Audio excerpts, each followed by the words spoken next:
சபையில் மரியாதையாக கதைத்து பழகுங்கள். ஸ்ரீதரனுக்கு அர்ச்சுனா எம்பி வழங்கிய அறிவுரை. யாழ் ஒருங்கிணைப்பு குழு கூட்டத்தில் அர்ச்சுனா மற்றும் கஜேந்திரகுமார் இடையில் கடுமையான வாக்குவாதம். பண்டியில் வெடிகுண்டு அச்சுறுத்தல், போலீசார் வெளியிட்டுள்ள விசேட அறிக்கை.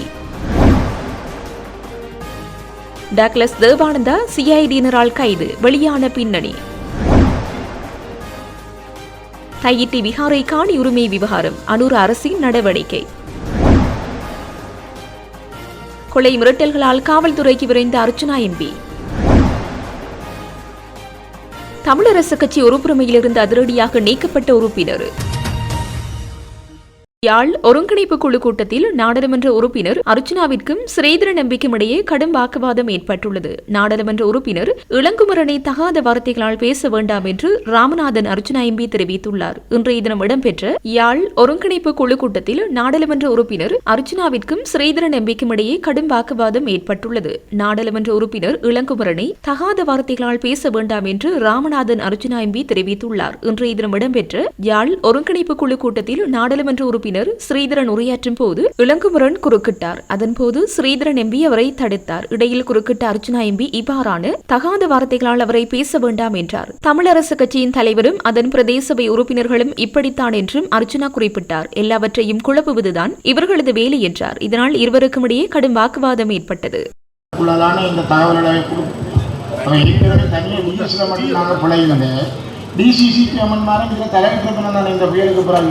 நாங்கள் அதை தவிர்த்து தனிய உத்தியோகத்தர்களாம் கூட ஒரு அம்சம் கூட பார்க்கலன்னு சொல்லாமல் தற்செயலாக இருக்கிற இனி நாங்கள் விவாதத்தை உட்படுத்தாமல்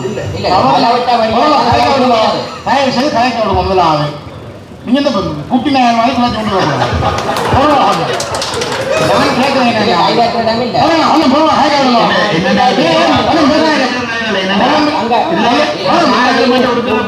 குட்டி நாய் பெரிய ஒரு மரியாதை கொடுத்து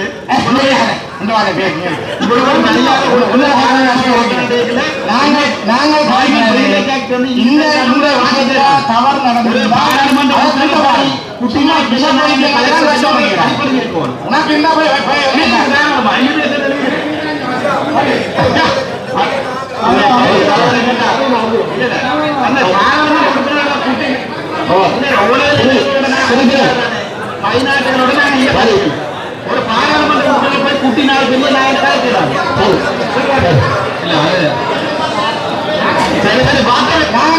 பொறுமையா தான் இருக்கும்.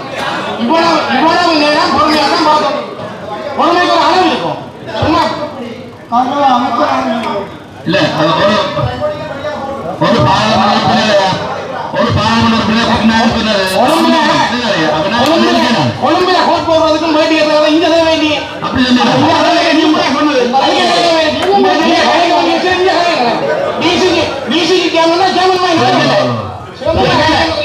சும்மா குதிராம போன் எடுத்து நேராக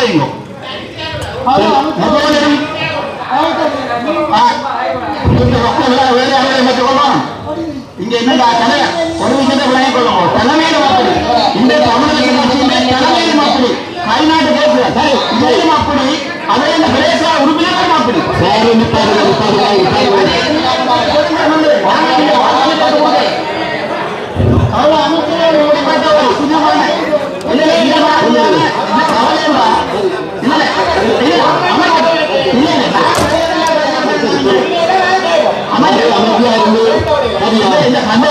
கைநாட்டில எல்லாம்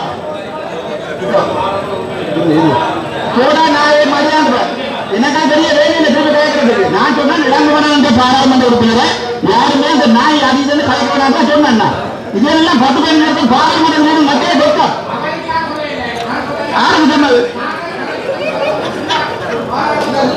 இல்ல இல்ல எப்போதுமே குழப்பது சகலத்தையும் குழப்பது ஒன்றுமே தெரியாது. பார்ப்போம் அதுல என்ன இருக்கு வாசி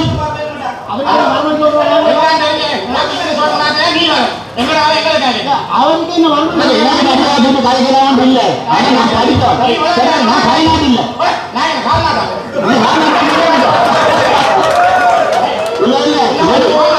நான் ஐயா அமைச்சர்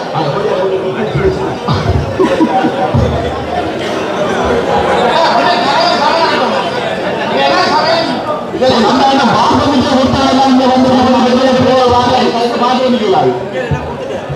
முழு கல்லணை இதெல்லாம் 15 வருஷம் இந்த வடக்கு மாவட்டம் ஒழிச்சது. இல்லாட்டி மந்திரவாதி ஆனாலும் வாழ்க்கையை அரசியல் போட்டுக்க மாட்டேன். நான் வாழ்க்கையை அரசியல் போட்டுக்க மாட்டேன்.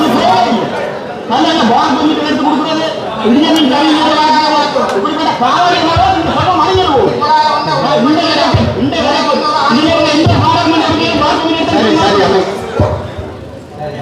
இந்த ஐயா வணக்கம். ஐயா கொஞ்சம் எங்க மக்களுடைய குரலுக்கு சொல்லி விடுங்க. ஐயா மக்களுடைய குரலுக்கு சொல்லி விடுங்க. நீங்கள் எங்களோட சண்டை அங்கே வச்சு கொள்ளுங்க. நாங்கள் வந்து மக்களுடைய பிரதிநிதிகள். எங்களுக்கு எவ்வளவு துறையோடு வந்திருக்கிறோம். ஐயா என்னையுமே கொஞ்சம் சத்தத்தை குறையுங்க. ஏன்னா எங்களாதான் நீங்க வந்து நீங்க சண்டை பிடிக்க இல்லை. அதை நாங்கள் கடத்தொழிலாள கொஞ்சம் பே பண்ணுவோம். ஐயா ஐயா என்னன்னா நாங்கள் கடத்தொழிலாளர் மாவட்ட கூட்டுறவு சம்மேளனம் எங்களுக்கு வந்து என்ன சொன்னால் இந்த இந்திய நிலுவை படகினால வந்து எங்களோட தொழிலாளிகளின் படகுகளும் உபகரணங்களும் மற்ற வளங்களும் அழிக்கப்பட்டிருக்கிறது. இதுவரை காலம் எங்களுக்கு எந்த ஒரு அதாவது தீர்வும் இல்லாமல் நிற்கிறோம். நாங்கள் இதுவரைக்கும் முன்னுக்கு போராட்டம் நடத்தினாங்க. அதுக்கு மகேரவர்கள் கொடுத்துருக்கிறோம். ஐயா நீங்க சண்டை பிடிக்காம விஷயங்களை கலைச்சினவங்க ஆளுகளை சண்டை பிடிக்காங்க. எங்களுடைய பிரச்சனையை கேட்டுட்டு நீங்க சண்டை பிடிக்கணும். சரிதான் அது சரி. நீங்க அடிபடுறீங்களா நான் இந்த பிரசங்கத்தை பார்த்துட்டு சண்டை போடுமா சொன்னது போல இந்த சுற்றறிக்கையில எந்த விதமான தெளிவற்ற தன்மையும் இல்லை. தெளிவாக சுற்றறிக்கைகள் காலத்துக்கு காலம் வந்தபடியால மயக்க நிலைமை என்று சொல்ற பிரதேச இருக்கா இல்லையா சார்? 15 சொல்லுங்க. ஆரக்கால சுற்றறிக்கையில தெளிவு இல்லாம இருக்கா சொல்லுங்க. ஏண்டா அது பெரிய பிரச்சனை. நீங்க மாநில நீங்க பதில் சொல்லணும். சரி அடுத்தபடியாக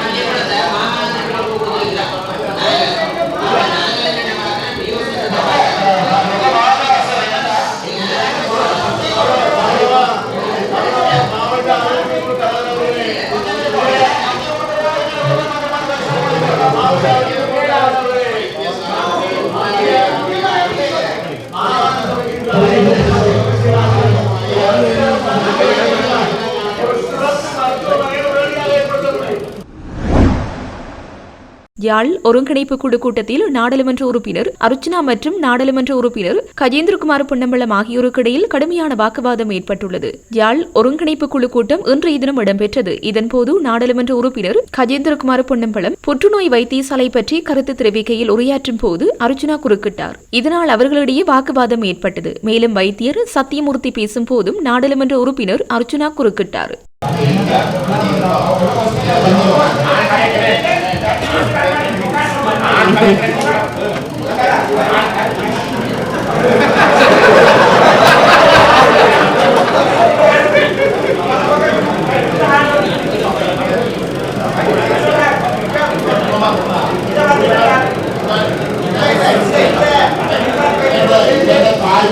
அந்த வைத்தியசாலையில் இருக்க ஒரு நாள் கூட வந்து மத்திய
அரசு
கல்யாணம் போவதால்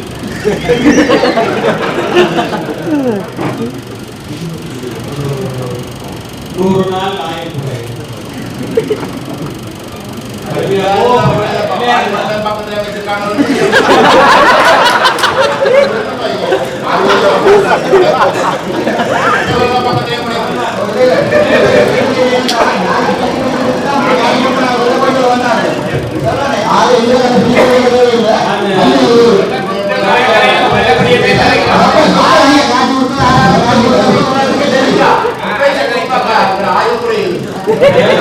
இது உண்மையான ஏனெனில் பொதுநலவைக்கிய சாலையில வந்து எங்கள வயதானவர்கள் திடீரென்று ஸ்ட்ரோக்கால தினசரி வாரார்கள்.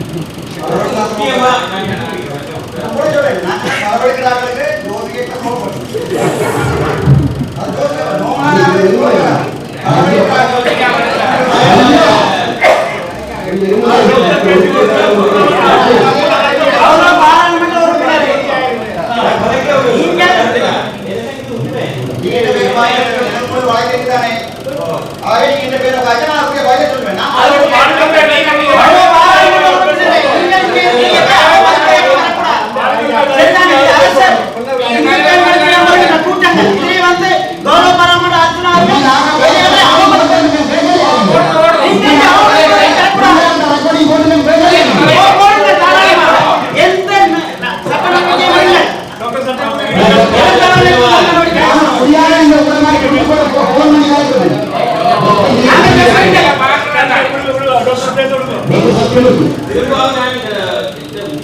கண்டி மாவட்ட செயலகத்தில் வெடிகுண்டு அச்சுறுத்தல் விடுக்கப்பட்ட சம்பவம் குறித்து போலீசார் விசேட அறிக்கையொன்றை வெளியிட்டுள்ளனர்.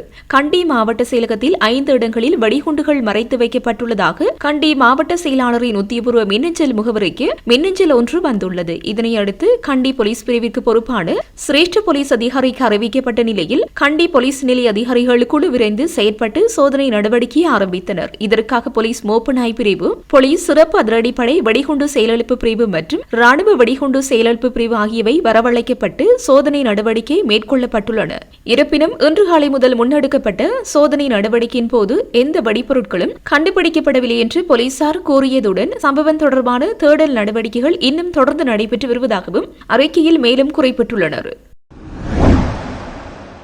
முன்னாள் அமைச்சர் டக்ளஸ் தேவானந்தா கைது செய்யப்பட்டுள்ளார். குற்றப்புலனாய்வு அதிகாரிகளால் அவர் இன்று கைது செய்யப்பட்டுள்ளார். தனிப்பட்ட துப்பாக்கியை பாதாள உலக குழுவினரிடம் வழங்கியதாக கூறப்படும் குற்றச்சாட்டில் இடம்பெற்ற விசாரணையில் அவர் இவ்வாறு கைது செய்யப்பட்டுள்ளார். திட்டமிட்ட குற்றச்செயல்களில் ஈடுபடும் குழுவொன்றிடம் குறித்த ஆயுதம் கையளிக்கப்பட்டதாக கிடைத்த தகவல்களின் அடிப்படையில் அவர் கைது செய்யப்பட்டுள்ளார். 2001ஆம் ஆண்டு டக்ளஸ் தேவானந்தாவுக்கு இலங்கை ராணுவத்தால் அவரது தனிப்பட்ட பயன்பாட்டிற்காக வழங்கப்பட்ட துப்பாக்கி பின்னர் 2019ஆம் ஆண்டு திட்டமிடப்பட்ட குற்றவாளியான மகுந்துர மதுஷ் என்பவரின் விசாரணையை தொடர்ந்து மீட்கப்பட்ட சம்பவம் தொடர்பான விசாரணையில் அவர் கைது செய்யப்பட்டதாக தெரிவிக்கப்படுகிறது.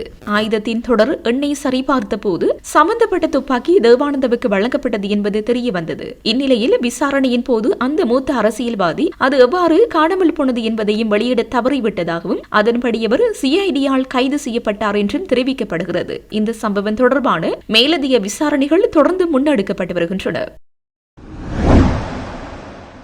யாழ்ப்பாணம் வலிகாமம் வடக்கு தையிட்டி பகுதியில் விகாரை அமைந்துள்ள காணியின் உரித்து தொடர்பில் ஆராய்வதற்காக அரசாங்கம் நடவடிக்கை எடுத்துள்ளதாக புத்த சாசன மதம் மற்றும் கலாச்சார பிரதி அமைச்சர் கமஹெதிர திசாநாயக்க தெரிவித்துள்ளார். அதன்படி கடற்றொழில் அமைச்சர் ராமலிங்கம் சந்திரசேகரின் தலையீட்டுடன் இதற்கான செயற்பாடுகள் முன்னெடுக்கப்பட்டுள்ளதாக அவர் மேலும் சுட்டிக்காட்டியுள்ளார். புத்த சாசன மத மற்றும் கலாச்சார பிரதி அமைச்சர் ஊடகங்களுக்கு கருத்து வெளியிட்ட போதே இந்த விடயங்களை குறிப்பிட்டுள்ளார். அத்துடன் அனைத்து தரப்பினரும் ஏற்றுக்கொள்ளக்கூடிய வகையில் நீதியான தீர்மானத்தை பெற்றுக் கொடுக்கும் நோக்கில் நடவடிக்கைகள் முன்னெடுக்கப்பட்டு வருவதாகவும் அவர் தெரிவித்தார். தையிட்டி விகாரை அமைந்துள்ள காணி தொடர்பான சர்ச்சை தற்போது தீவிரமடைந்துள்ளதாகவும் அமைச்சர் இதன்போது குறிப்பிட்டார். இந்த நிலையில் பிரச்சினையை சுமூகமாக தீர்ப்பதற்கு அரசாங்கம் தலையீடு செய்துள்ளதாகவும் கமஹெதிர திசாநாயக்க தெரிவித்தமை குறிப்பிடத்தக்கது.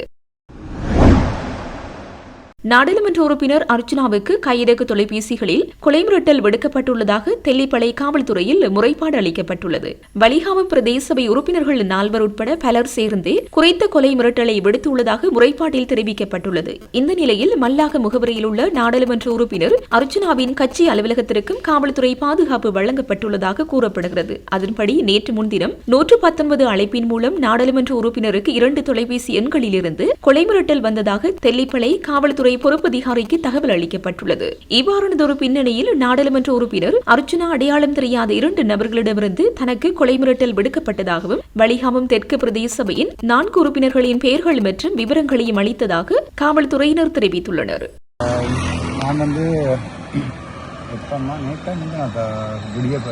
நேற்று காலமே விடிய காலமே 2 மணிக்கு வந்து போலீஸில் கம்ப்ளைண்ட் பண்ணியிருந்தேன். அதுக்கு போலீஸார் சரியான வகையில் அந்த ஆக்ஷன்ஸ் எடுத்து அந்த வாய்ஸ் நம்பர் ஃபோன் நம்பர் எல்லாமே கொடுத்து கம்ப்ளைண்ட் பண்ணியிருந்தேன். அதுக்கு பிறகு அதை அவர்கள் எனக்கு கால் பண்ணியிருந்தேன் 10 ஹாலுக்கு வர சொல்லி நான் 10:30 இங்கே வந்துட்டேன். வந்த பிறகு ஓஎஸ்சி வந்து விஜயபாலன் நினைக்கிறேன். ஓஎஸ்சி வந்து எனக்கு ஃபஸ்ட்டாக கதைச்சவர் இந்த விஷயத்தை சமாதானமாக கொண்டு போக போகிறீங்களான்னு கேட்டவர். அப்போ நான் இதை சமாதானமாக போகிறதுக்கு இல்லை அது பாராளுமன்ற உறுப்பினருக்கு வந்து இந்த வெட்டுவம் கொத்துவம் காண்டவர்கள் அடிப்பம் மூக்குடைப்பம் கால் உடைப்பம்ன்றது ஒரு பெரிய ஒரு பாரதூரமான பிரச்சனை. ஒரு கொலை அச்சு கொடுத்திருக்காரு. உங்களுக்கு தெரியும் யாழ்ப்பாணத்தை பொறுத்த வரைக்கும் இந்த வால் வெட்டுகள் முக்கியமாக இந்த இனிவில் பகுதிகளில் தான் இந்த வால் வெட்டுகள் எல்லாம் கூட இவ வெளி தெற்கு பிரதேச சபை இனிவில சேர்ந்த ஆக்கள் தான். அது என்னை பொறுத்த வரைக்கும் இவர்கள் வந்து இந்த தாதா குழுக்களோட அதோட சம்பந்தப்பட்ட ஆக்களோட இந்த ஆவா குரூப்புகள் அதோட சம்பந்தப்பட்டவர்களாக இருக்கலாம் என்ற ஒரு சந்தேகம் எனக்கு இருக்குது. அதில் நான் போலீஸார்கிட்ட சொன்னேன் இதில் எனக்கு வந்து இதில் சமாதானமாக போகிறதுக்கு வேறு பிரச்சனை இல்லை தானே. அப்போ அவை சமாதானமாக போகிறதுக்கே இல்லாது இவர்களை நீதிமன்றத்தில் முற்படுத்தி எடுக்க வேண்டிய சட்ட நடவடிக்கைகள் எடுக்க சொல்லியிருக்கிறேன். அதுக்கு பிறகு ஓஎஸ்சி வந்து என்னோட கூப்பிட்டு கதைச்சவர், அதுக்கு பிறகு அவையும் கூப்பிட்டு கதைச்சவர். அப்போ அவர்கள் என்னோட கேட்டவர்கள் சேரண்டு சொல்லித்தானே உங்களோட கதைச்சினாங்கள் சேரண்டு மரியாதை தானே கதைச்சினாங்கன்னு சொல்லி கதைச்சவர். அதுக்கு பிறகு நான் ஒன்றும் கதைக்கல, நான் பேசாமல் இருந்தேன். அதுக்கு பிறகு அவர்களுடைய சட்டத்திறனிகள் 3 பேரும் வந்திருந்தது. சட்டத்திறனிகள் 3 பேரும் வந்து சமாதானமாக போகிறதுக்காக என்னோட கேட்டவர். நான் அதை கணக்கெடுக்கவே இல்லை என்றால் நீதிமன்றம் பார்க்க வேண்டிய பிரச்சனை. இது ஒரு பாராளுமன்ற உறுப்பினரை வெட்டுவோம் கொத்துவோம் என்று சொல்றது பார்லிமெண்ட் ப்ரிவிலேஜ் ஆக்டில் வரும். அதை நான் அங்கே பார்த்துக்கிட்டோம். நேரடியாக அரெஸ்ட் பண்ணப்பட்டு வெயில் அன்வைலபிள் கண்டிஷன் அதை நாங்கள் பாராளுமன்றத்தில் பார்த்து கொண்டிருக்கோம். நான் பாராளுமன்றத்தில் போகிற ஆண்டு முதல் நாள் இந்த மரண அச்சுறுத்தல் தொடர்பாக பாராளுமன்ற சிறப்புரிமை ஏற்படுத்தி அங்கேயும் பாராளுமன்றத்தில் இந்த வழக்கை கொண்டு போய் அட்டர்னி ஜெனரல் வந்து நேரடியாக இதில் இன்வால்வ் ஆகி இந்த வழக்கை கொண்டு போக வேண்டியிருக்கும். நாங்கள் வடக்கை பொறுத்த வரைக்கும் நாங்கள் வேறு டிஸ்ட்ரிக்ட் அண்டில் நினைச்சு கொண்டிருக்கிறோம் உலகாலமும். ஸோ நாங்கள் வேறு டிஸ்ட்ரிக்ட் இங்கே வேறு நாடு ரெண்டு நினைச்சு கொண்டு தானே வேறு இந்த கூத்தல் அடிக்கிறோம். இங்கே போலீஸார் வேலை செய்ய மாட்டார், இங்கே நீதிமன்றம் வேலை செய்யாது, யாரையும் வெட்டலாம் குத்தலாம். அந்த திண்ணை வேலையெல்லாம் பார்த்தீங்கன்னா ரோட்டில் ஓடி ஓடி கைகால் எல்லாத்தையும் வெட்டி கொள்ள செஞ்சிருக்கணும். அப்போ அப்படி வடக்கில் ஒரு கலாச்சாரம் இந்த பால்வெட்டு கலாச்சாரங்கள் இந்த கலாச்சாரங்கள் எல்லாம் இருக்குது. அப்போ இவன் நச்சு கொண்டிருக்கணும் என்னென்றால் பெரும்பாலான இந்த அரசியல்வாதிகள் அடியாக நச்சு கொண்டிருக்கணும்டா வெட்டி போட்டு சிம்பிளாக இங்கே இருக்கலாம், ஒரு சாராயபோத்திலும் ஒரு கொத்தரோட்டியும் கொடுத்து கொண்டு தப்பலாம்னு நச்சு கொண்டிருக்கேன். ஸோ என்னை பொறுத்த வரைக்கும் நான் இது ஒரு சீரியஸான இஷ்யூ. வடக்கில் இருக்கிற கழிவற்ற வேண்டிய இதுகளில் வந்து முக்கியமான கழிவுகளாக பார்க்குறேன். ஸோ இது தொடர்பாக நீதிமன்றம் சரியான நடவடிக்கை எடுக்கும். இந்த வாழ்வெட்டு கலாச்சாரம், இந்த ஆக்களை போடுறது, திரட்டி கொண்டு அடிக்கிறது, இரவில் மோமூடியில் கட்டி கொண்டு போய் ஆக்களை சுடுறது, இந்த வேலைகள் வந்து நான் நினைக்கிறேன் வடக்கு மாநிலத்தில் முக்கியமாக களஞ்செறியப்பட வேண்டியும். அது நான் தான் செய்யணும்டா நானே செய்கிறேன். நான் ஒரு பாராளுமன்ற உறுப்பினராக வந்து உங்கள் வருடத்தில் போடப்படும் முதலாவது வழக்கு. முதல் வழக்கு. ஓகே, இன்றைய தினம் இந்த வழக்கு சம்பந்தமாக இனி நாங்கள் நீதிமன்றத்தில் நீதிமன்றத்தில் கொண்டே முற்படுத்துவார்கள். நீதிவான் தான் அதை முடிவெடுப்பார். அதை தொடர்ந்து இதில் வைக்கிறதா இல்லாட்டி என்ன செய்யறதோ நீதிவான் முடிவெடுப்பார். ஓகே. நன்றி. இன்றைய தினம் யாழ்ப்பாணத்தில் அபிவிருத்தி குழு கூட்டம் வரான விடயங்கள் கலந்துரையாட போறீங்க. நான் நினைக்கிறேன் இந்த அபிவிருத்தி குழு கூட்டம் என்னை பொறுத்த வரைக்கும் இது எனக்கு சொல்லணும் அரசாங்கத்தை கிடைச்ச ஒரு பெரும் வெற்றியை நினைக்கிறேன் நான். ஏனென்றால் அனுப்பப்பட்ட பணங்களில் 100% பணம் வந்து செலவு செய்யப்பட்டிருக்கிறது. அது நேற்று எங்களுடைய கௌரவ இல்லை எங்களுடைய மதிப்புக்குரிய கௌரவம் என்று சொல்லி பிரதீபன் அவர்களுடைய ஒரு அரச தராதரத்தையும் நான் நாசமாக்க விரும்புகிறேன். சம்பந்தப்பட்ட ஆக்கள் வந்து நாங்களும் கௌரவ உறுப்பினர்கள், நாங்களும் கௌரவர்கள். நீங்கள் குரல் பதிவில் பார்த்தா தெரியும், கடும் கௌரவமாக கழிச்சிருக்கிறேன்.